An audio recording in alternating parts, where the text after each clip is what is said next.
I'll be talking about my research experience and kind of reflect on everything that happened.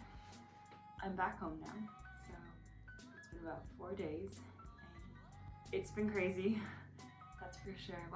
Our internship actually ended early because of the fires that had happened in the area. So we got home a week earlier than we anticipated, and there were flames and haze and things that were not super great, but the internship itself was super fun. My internship was a little more unique relative to other people's in that it was more experiential and personally focused rather than strictly academic. We were collecting data for the grants and working with wildlife biologists and archaeologists and meeting tons of people on the trail to help kind of get the name of the consultancy out there because it's only been 2 years old. It was still a very challenging environment and was subsequently dedicated to maintaining that. So,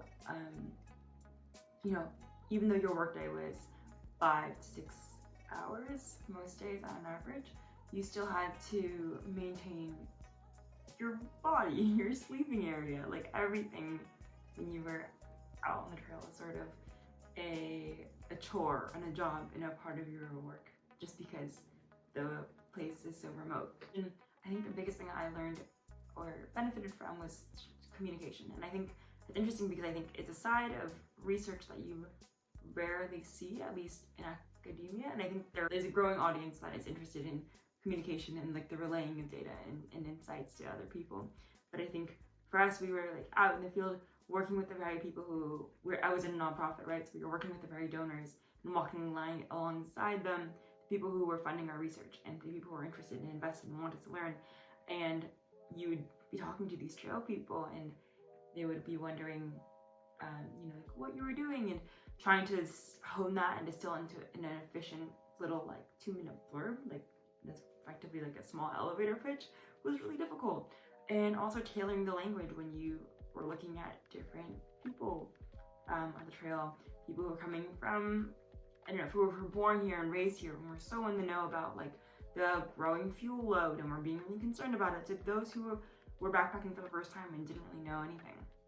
So I think that's an interesting aspect of this internship that maybe I didn't go in thinking about. I think if I were to offer any advice, it'd be to look outside of Stanford or that it's okay to look outside of Stanford for research opportunities. I think it's easy to want to go to the professor and talk to them. And I think that's also great.